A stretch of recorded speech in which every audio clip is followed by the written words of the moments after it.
ਪਿਆਰੇ ਵਿਦਿਆਰਥੀਓ, ਸਤਿ ਸ਼੍ਰੀ ਅਕਾਲ।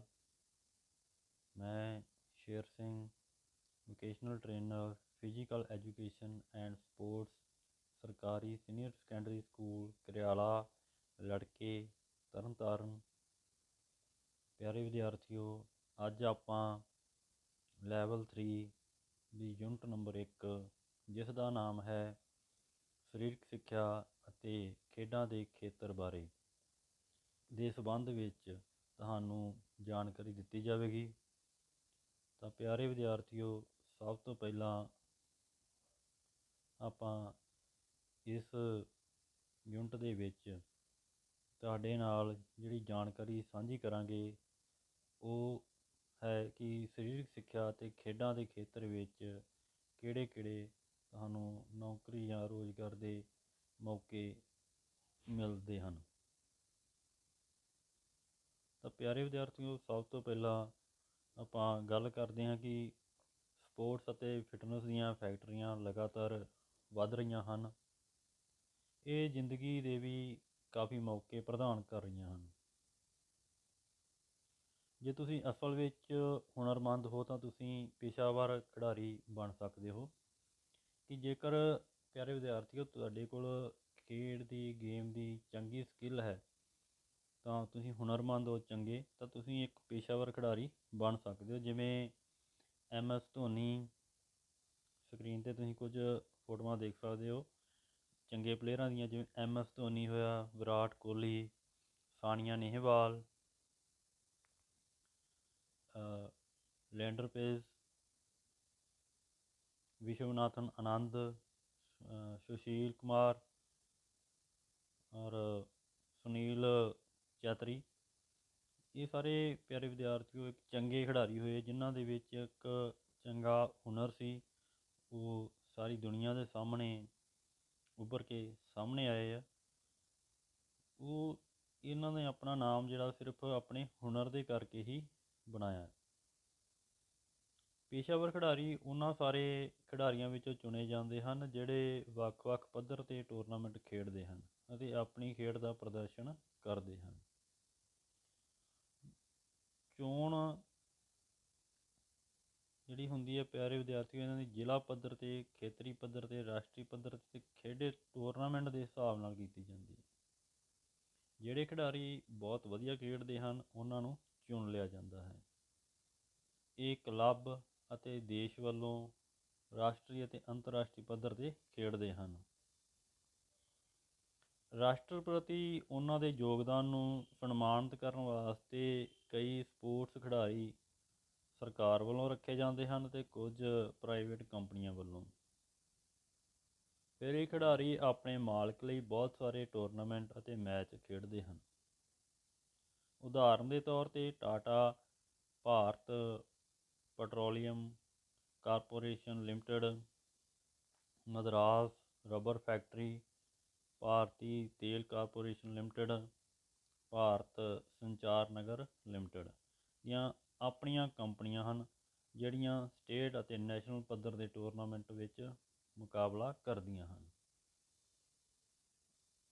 ਤਾਂ ਇਸ ਤੋਂ ਅੱਗੇ ਪਿਆਰੇ ਵਿਦਿਆਰਥੀਓ ਆਪਾਂ ਹੋਰ ਡਿਟੇਲ ਦੇ ਵਿੱਚ ਪੜ੍ਹਦੇ ਹਾਂ ਕਿ ਕੁਝ ਕਿਹੜੇ ਖੇਤਰ ਹਨ ਜਿਹੜੇ ਆਪਾਂ ਨੂੰ ਸਰੀਰਕ ਸਿੱਖਿਆ ਅਤੇ ਖੇਡਾਂ ਦੇ ਵਿੱਚ ਰੁਜ਼ਗਾਰ ਦੇ ਮੌਕੇ ਪ੍ਰਦਾਨ ਕਰ ਸਕਦੇ ਹਨ।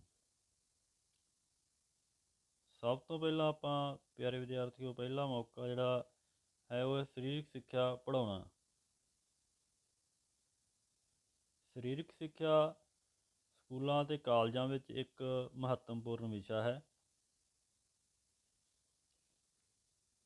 ਇਹ ਪਵਿੱਤਰ ਪੜ੍ਹਾਈ ਦਾ ਮੁੱਖ ਹਿੱਸਾ ਹੈ ਜਿਸ ਨੂੰ ਸਕੂਲ ਅਤੇ ਕਾਲਜ ਆਪਣੀ ਨੌਜਵਾਨ ਪੀੜ੍ਹੀ ਵਾਸਤੇ ਚਾਹੁੰਦੇ ਹਨ।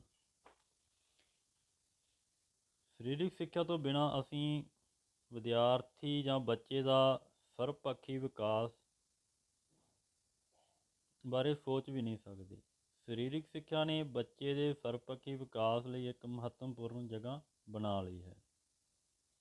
ਪਿਆਰੇ ਵਿਦਿਆਰਥੀਓ, ਤੁਸੀਂ ਇੱਕ ਸਨੈਪ ਜਿਹੜੀ ਇਹ ਫੋਟੋ ਸਾਹਮਣੇ ਸਕਰੀਨ 'ਤੇ ਦੇਖ ਰਹੇ ਹੋ ਕਿ ਇੱਕ ਸਕੂਲ ਦੇ ਵਿੱਚ ਜਿਹੜਾ ਸਰੀਰਕ ਸਿੱਖਿਆ ਦਾ ਅਧਿਆਪਕ ਹੈ ਉਹ ਕਿਸ ਤਰ੍ਹਾਂ ਬੱਚਿਆਂ ਨੂੰ ਗਰਾਊਂਡ ਦੇ ਵਿੱਚ ਐਕਟੀਵਿਟੀ ਕਰਾ ਰਿਹਾ ਹੈ।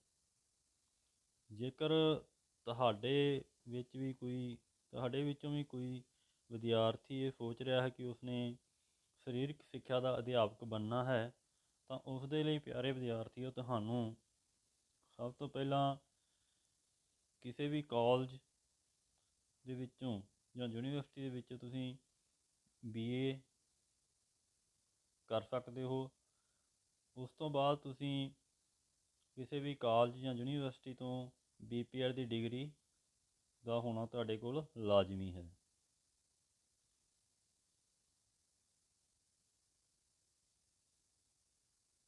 ਗ੍ਰੈਜੂਏਸ਼ਨ ਤੋਂ ਬਾਅਦ ਚਾਹੇ ਇਹ 3 ਸਾਲ ਦਾ ਕੋਰਸ ਕੀਤਾ ਹੋਵੇ ਜਾਂ 4 ਸਾਲ ਦਾ, ਤੁਸੀਂ ਸਰੀਰਕ ਸਿੱਖਿਆ ਅਧਿਆਪਕ ਸਕੂਲ ਵਾਸਤੇ ਅਪਲਾਈ ਕਰ ਸਕਦੇ ਹੋ।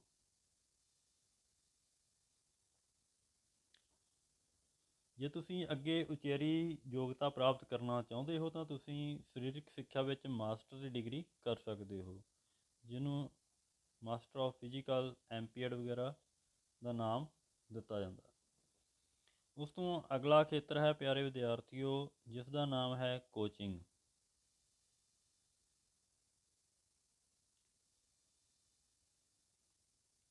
ਖਿਡਾਰੀ ਜਿਹੜੇ ਸਟੇਟ ਟੀਮ ਵਿੱਚ ਖੇਡਦੇ ਹਨ, ਉਹ ਕੋਚ ਬਣਨ ਵਾਸਤੇ ਸਪੋਰਟਸ ਕੋਚਿੰਗ ਵਿੱਚ national institute of sports Patiala ਵਿਖੇ ਡਿਪਲੋਮਾ ਕਰ ਸਕਦੇ ਹਨ। ਇਹ ਪੜ੍ਹਾਈ ਦੀ ਸਿਖਲਾਈ ਦੇਣ ਵਾਲੀ ਸੰਸਥਾ sports authority of India the branch ਹੈ।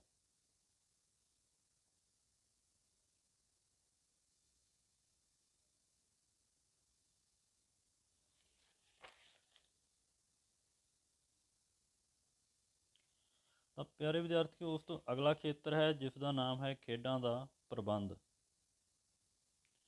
ਇਹ ਜ਼ਰੂਰੀ ਨਹੀਂ ਕਿ ਸਪੋਰਟਸ ਮੈਨੇਜਮੈਂਟ ਵਾਸਤੇ ਵਿਦਿਆਰਥੀ ਖਿਡਾਰੀ ਹੋਵੇ। ਕੋਈ ਵੀ ਪ੍ਰਬੰਧਕੀ ਇੱਛੁਕ ਆਪਣੀ ਸਪੋਰਟਸ ਪ੍ਰਬੰਧਨ ਦੀ ਡਿਗਰੀ ਪੂਰੀ ਕਰਨ ਤੋਂ ਬਾਅਦ ਸਪੋਰਟਸ ਇੰਡਸਟਰੀ ਵਿੱਚ ਦਾਖਲ ਹੋ ਸਕਦਾ ਹੈ।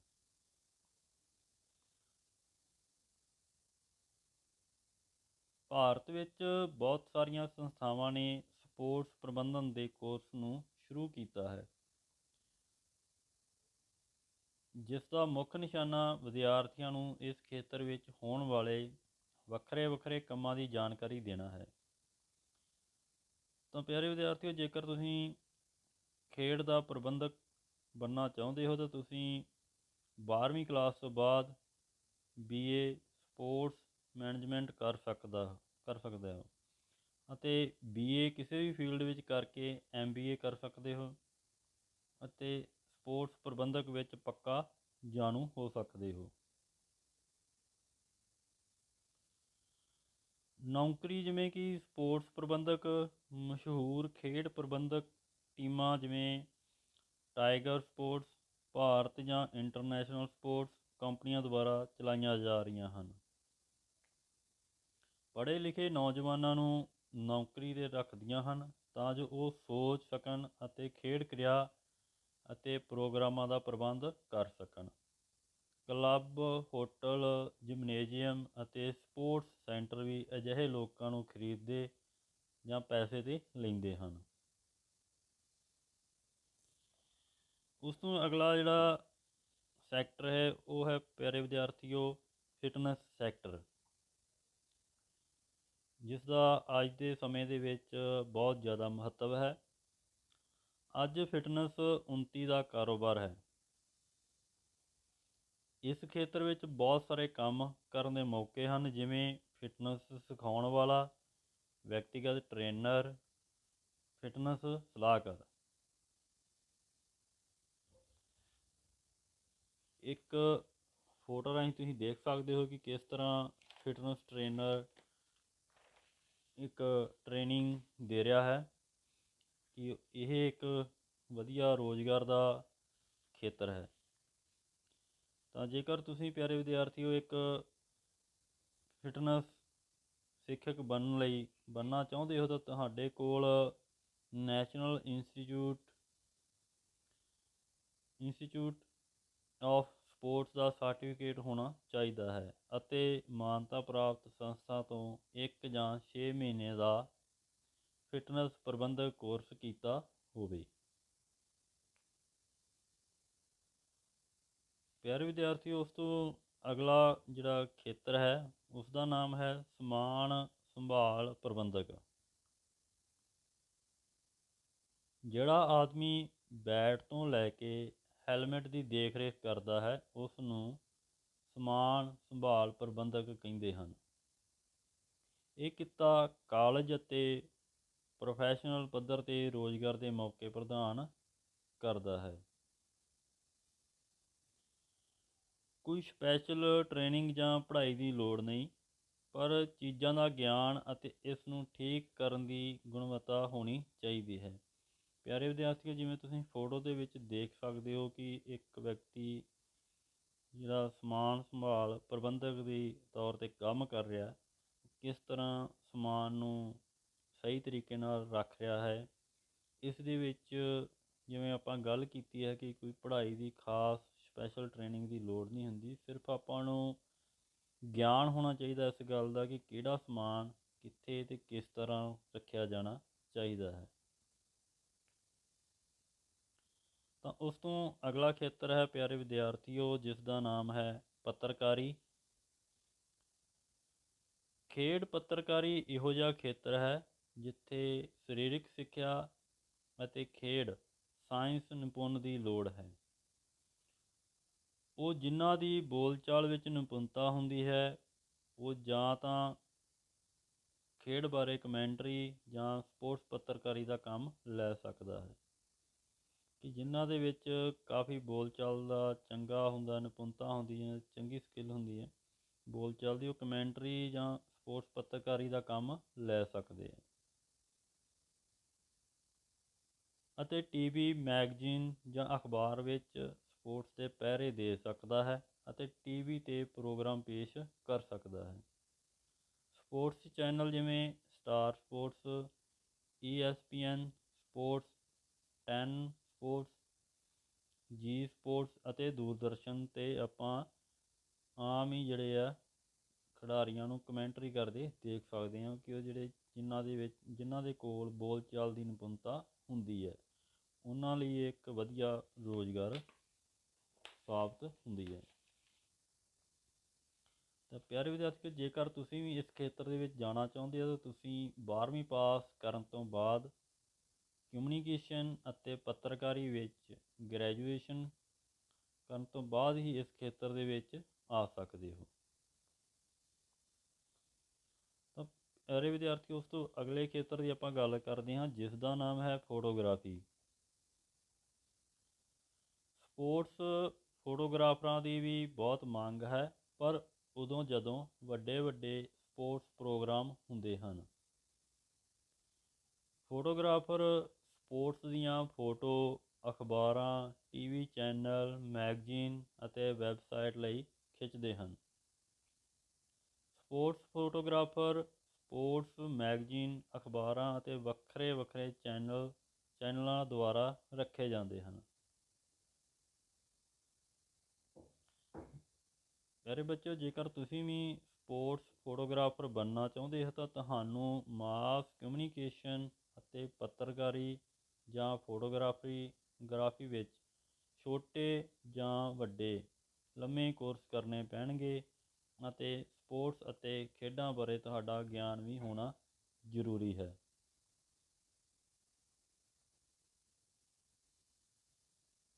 ਤਾਂ ਉਸ ਤੋਂ ਅਗਲਾ ਖੇਤਰ ਜਿਸ ਦਾ ਨਾਮ ਹੈ ਪਿਆਰੇ ਵਿਦਿਆਰਥੀਓ ਸਪੋਰਟਸ ਦਵਾਈ।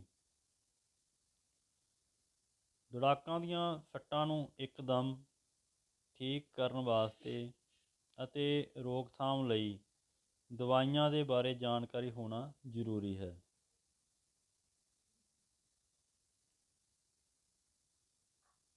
ਸਪੋਰਟਸ ਮੈਡੀਸਿਨ ਲਈ ਤੁਹਾਨੂੰ MBBS ਜਾਂ ਮਾਸਟਰ ਲੈਵਲ ਦੀ ਡਿਗਰੀ ਲੈਣੀ ਪਵੇਗੀ। ਸਪੋਰਟਸ ਫਿਜ਼ੀਸ਼ੀਅਨ ਉਹ ਆਦਮੀ ਹਨ ਜਿਨ੍ਹਾਂ ਨੂੰ ਮੁੱਢਲੀ ਸਹਾਇਤਾ, ਰੋਕਥਾਮ, ਪਹਿਚਾਣ ਪਤਾ ਲਗਾਉਣ ਅਤੇ ਸੱਟ ਦੀ ਮਲਮ ਪੱਟੀ ਕਰਨੀ ਹੁੰਦੀ ਹੈ। ਉਹਨਾਂ ਨੂੰ ਸਾਰੇ ਟੀਮ ਦੇ ਖਿਡਾਰੀਆਂ ਦਾ ਚੈੱਕਅਪ ਕਰਨਾ ਹੁੰਦਾ ਹੈ ਅਤੇ ਉਹਨਾਂ ਦੀ ਫਿਟਨੈਸ ਦਾ ਵੀ ਧਿਆਨ ਰੱਖਣਾ ਪੈਂਦਾ ਹੈ। ਪਿਆਰੇ ਵਿਦਿਆਰਥੀਓ, ਜਿਸ ਤਰ੍ਹਾਂ ਤੁਸੀਂ ਇੱਕ ਸਾਹਮਣੇ ਸਕਰੀਨ 'ਤੇ ਫੋਟੋ ਦੇਖ ਰਹੇ ਹੋ, ਜਿਸ ਵਿੱਚ ਇੱਕ ਖਿਡਾਰੀ ਨੂੰ ਸੱਟ ਲੱਗੀ ਹੋਈ ਹੈ ਅਤੇ ਉਸ ਦਾ ਜੋ ਇਲਾਜ ਹੈ ਉਹ ਸਪੋਰਟਸ ਫਿਜ਼ੀਸ਼ੀਅਨ ਦੁਆਰਾ ਕੀਤਾ ਜਾ ਰਿਹਾ ਹੈ। ਪਿਆਰੇ ਵਿਦਿਆਰਥੀਓ, ਉਸ ਤੋਂ ਅਗਲਾ ਜਿਹੜਾ ਖੇਤਰ ਹੈ ਉਹ ਹੈ ਸਪੋਰਟਸ ਸਾਈਕੋਲੋਜਿਸਟ। ਸਪੋਰਟਸ ਸਾਈਕੋਲੋਜਿਸਟ ਖਿਡਾਰੀ ਦੀ ਸਾਈਕੋਲੋਜੀ ਅਤੇ ਦਿਮਾਗ ਦੇ ਤੱਥਾਂ ਨੂੰ ਪੜ੍ਹਦੇ ਹਨ, ਜਿਹੜੇ ਉਹਨਾਂ ਦੇ ਭਾਗ ਲੈਣ ਅਤੇ ਖੇਡਾਂ ਵਿੱਚ ਪੇਸ਼ਕਾਰੀ, ਕਸਰਤ ਅਤੇ ਸਰੀਰਕ ਕਿਰਿਆਵਾਂ ਬਾਰੇ ਦੱਸਦੇ ਹਨ।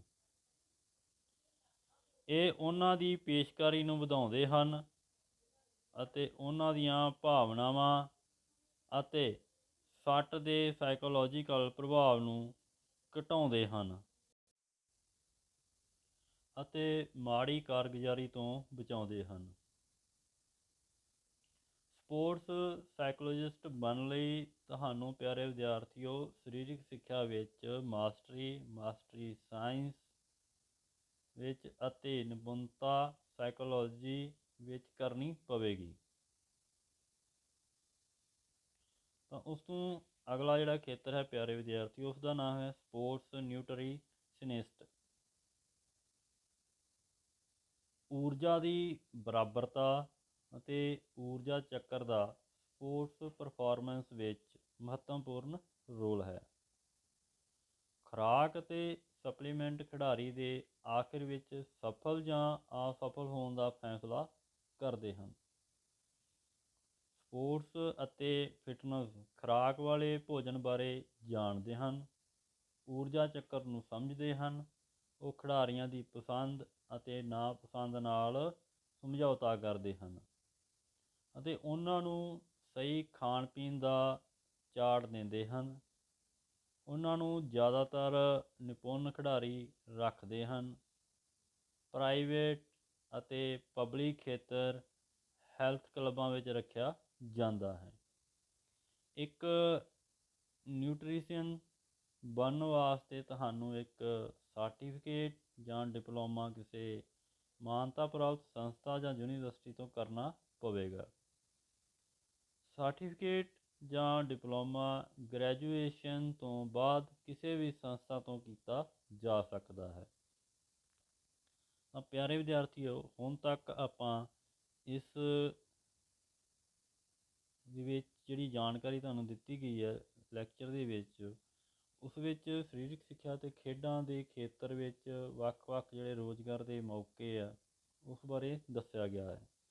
ਉਸ ਤੋਂ ਅੱਗੇ ਆਪਾਂ ਹੁਣ ਗੱਲ ਕਰਦੇ ਹਾਂ ਕਿ ਰਾਸ਼ਟਰੀ ਖੇਡ ਅਵਾਰਡ ਜਿਹੜੇ ਵੱਖ-ਵੱਖ ਜਿਹੜੇ ਆ ਭਾਰਤ ਸਰਕਾਰ ਦੁਆਰਾ ਦਿੱਤੇ ਜਾਂਦੇ ਹਨ, ਉਹ ਕਿਹੜੇ-ਕਿਹੜੇ ਹਨ, ਉਹਨਾਂ ਬਾਰੇ ਤੁਹਾਨੂੰ ਹੁਣ ਜਾਣਕਾਰੀ ਦਿੱਤੀ ਜਾਵੇਗੀ। ਤਾਂ ਸਭ ਤੋਂ ਪਹਿਲਾਂ ਮੈਂ ਤੁਹਾਨੂੰ ਦੱਸਣਾ ਚਾਹੁੰਦਾ ਹਾਂ ਪਿਆਰੇ ਵਿਦਿਆਰਥੀਓ ਕਿ ਭਾਰਤ ਵਿੱਚ ਸਪੋਰਟਸ ਅਵਾਰਡ ਭਾਰਤੀ ਸਰਕਾਰ ਦੁਆਰਾ ਦੌੜਾਕਾਂ ਅਤੇ ਸਪੋਰਟਸ ਖਿਡਾਰੀਆਂ ਨੂੰ ਵੱਖ-ਵੱਖ ਸਪੋਰਟਸ ਦੇ ਖੇਤਰਾਂ ਵਿੱਚ ਪ੍ਰਾਪਤੀਆਂ ਅਤੇ ਵਧੀਆ ਕਾਰਗੁਜ਼ਾਰੀ ਕਾਰਨ ਦਿੱਤੇ ਜਾਂਦੇ ਹਨ। ਪਹਿਲਾਂ ਭਾਰਤ ਸਰਕਾਰ ਦੌੜਾਕਾਂ ਅਤੇ ਸਪੋਰਟਸ ਖਿਡਾਰੀਆਂ ਨੂੰ ਹਰ ਤਰ੍ਹਾਂ ਦੇ ਸਪੋਰਟਸ ਮੁਕਾਬਲਿਆਂ ਵਿੱਚ ਵਧੀਆ ਕਾਰਗੁਜ਼ਾਰੀ ਕਾਰਨ ਇਹ ਅਵਾਰਡ ਦਿੰਦੀ ਸੀ। ਹੁਣ 2001 ਤੋਂ ਸਪੋਰਟਸ ਅਵਾਰਡ ਸਿਰਫ ਉਹਨਾਂ ਖੇਡਾਂ ਨੂੰ ਦਿੱਤੇ ਜਾਂਦੇ ਹਨ ਜਿਹੜੇ ਓਲੰਪਿਕ ਖੇਡਾਂ, ਏਸ਼ੀਅਨ ਖੇਡਾਂ, ਕਾਮਨਵੈਲਥ ਖੇਡਾਂ, ਵਰਲਡ ਚੈਂਪੀਅਨਸ਼ਿਪ ਜਾਂ ਵਰਲਡ ਕੱਪ ਵਿੱਚ ਜਿੱਤ ਕੇ ਆਉਂਦੇ ਹਨ।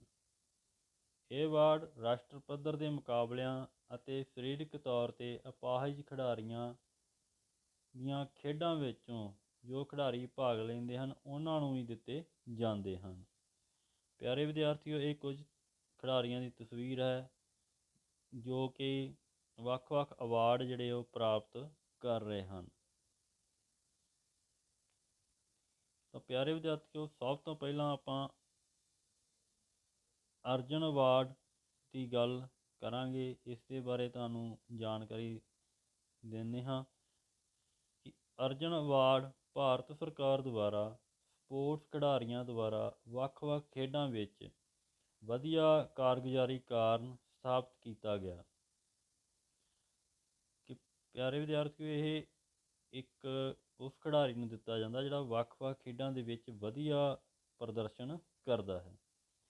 ਇਸ ਅਵਾਰਡ ਵਿੱਚ ਖਿਡਾਰੀ ਨੂੰ 5 ਲੱਖ ਕੈਸ਼ ਅਵਾਰਡ, ਇੱਕ ਕਾਂਸੀ ਦੀ ਅਰਜਨ ਦੀ ਮੂਰਤੀ ਅਤੇ ਇੱਕ ਪੇਪਰ ਰੋਲ ਦਿੱਤਾ ਜਾਂਦਾ ਸੀ।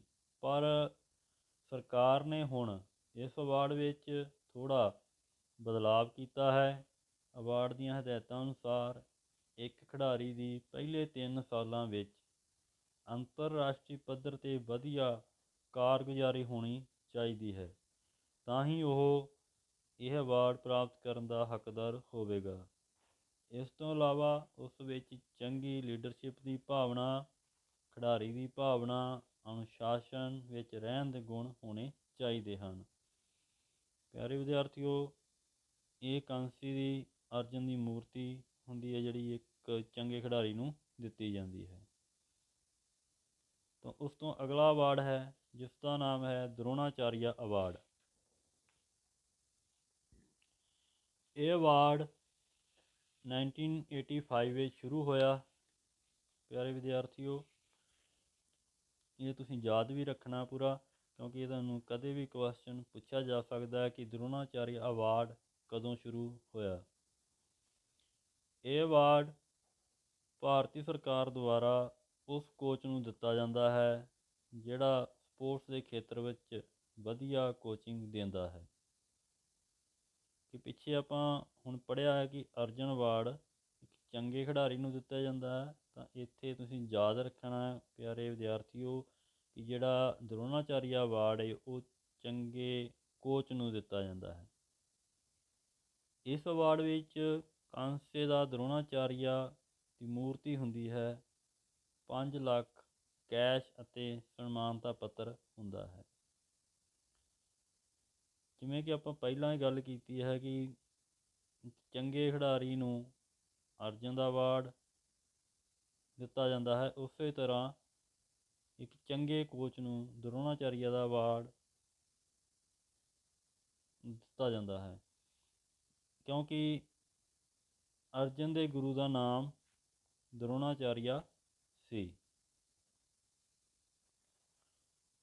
ਉਸ ਤੋਂ ਅਗਲਾ ਅਵਾਰਡ ਜਿਸ ਦਾ ਨਾਮ ਹੈ ਧਿਆਨ ਚੰਦ ਅਵਾਰਡ। ਪਿਆਰੇ ਬੱਚਿਓ, ਭਾਰਤ ਵਿੱਚ ਇਹ ਅਵਾਰਡ ਜ਼ਿੰਦਗੀ ਦੀਆਂ ਸਪੋਰਟਸ ਅਤੇ ਖੇਡਾਂ ਦੇ ਖੇਤਰ ਵਿੱਚ ਪ੍ਰਾਪਤੀਆਂ ਵਾਲੇ ਨੂੰ ਦਿੱਤਾ ਜਾਂਦਾ ਹੈ ਅਤੇ ਭਾਰਤ ਸਰਕਾਰ ਦੁਆਰਾ ਦਿੱਤਾ ਜਾਂਦਾ ਹੈ। ਇਹ ਅਵਾਰਡ 2002 ਤੋਂ ਸ਼ੁਰੂ ਹੋਇਆ। ਇਸ ਵਿੱਚ ਕੈਸ਼ 5 ਲੱਖ ਰੁਪਏ, ਇੱਕ ਮੂਰਤੀ, ਪਾਰਟੀ ਡਰੈਸ ਅਤੇ ਸਨਮਾਨਤਾ ਪੱਤਰ ਦਿੱਤਾ ਜਾਂਦਾ ਹੈ। ਇਸ ਦਾ ਨਾਮ ਮਸ਼ਹੂਰ ਹਾਕੀ ਖਿਡਾਰੀ ਧਿਆਨ ਚੰਦ ਦੇ ਨਾਮ 'ਤੇ ਪਿਆ ਹੈ।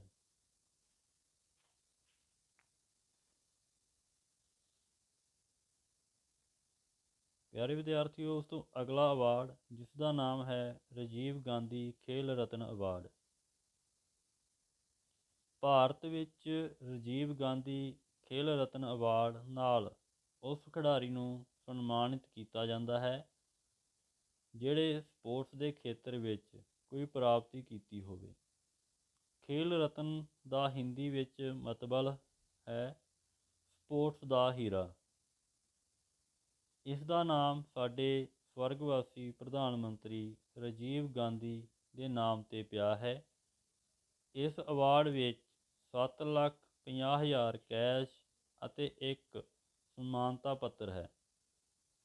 ਇਹ ਅਵਾਰਡ 1991 ਤੋਂ 92 ਵਿੱਚ ਸਪੋਰਟਸ ਦੇ ਖੇਤਰ ਵਿੱਚ ਕੰਮ ਕਰਨ ਵਾਲਿਆਂ ਲਈ ਉੱਚ ਰਾਸ਼ਟਰੀ ਸਨਮਾਨ ਦਾ ਅਵਾਰਡ ਹੈ। ਇਹ ਅਵਾਰਡ ਸਾਲ ਵਿੱਚ ਜਿਨ੍ਹਾਂ ਖਿਡਾਰੀਆਂ ਨੇ, ਚਾਹੇ ਉਹ ਵਿਅਕਤੀਗਤ ਤਰੀਕੇ ਨਾਲ, ਟੀਮ ਨਾਲ, ਵੱਖਰੀ ਕਾਰਗੁਜ਼ਾਰੀ ਦਰਸਾਈ ਹੋਵੇ, ਨੂੰ ਦਿੱਤਾ ਜਾਂਦਾ ਹੈ।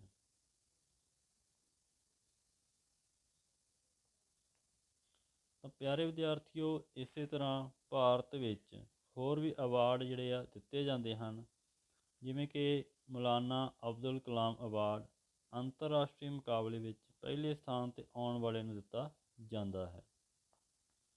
ਇਸੇ ਤਰ੍ਹਾਂ ਪੰਜਾਬ ਵਿੱਚ ਸਪੋਰਟਸ ਦੇ ਖੇਤਰ ਵਿੱਚ ਵਧੀਆ ਕਾਰਗੁਜ਼ਾਰੀ ਕਰਨ ਵਾਲੇ ਨੂੰ ਮਹਾਰਾਜਾ ਰਣਜੀਤ ਸਿੰਘ ਅਵਾਰਡ ਨਾਲ ਸਨਮਾਨਿਤ ਕੀਤਾ ਜਾਂਦਾ ਹੈ।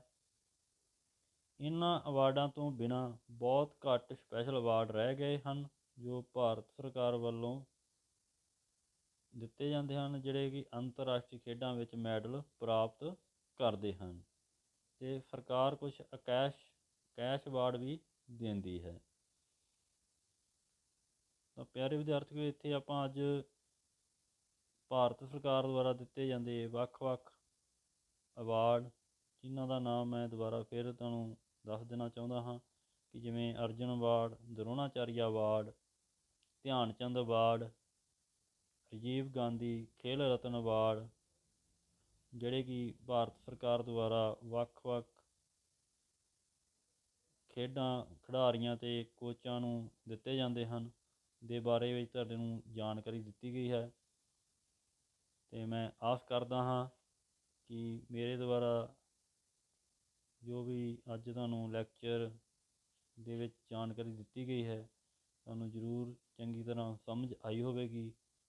ਧੰਨਵਾਦ।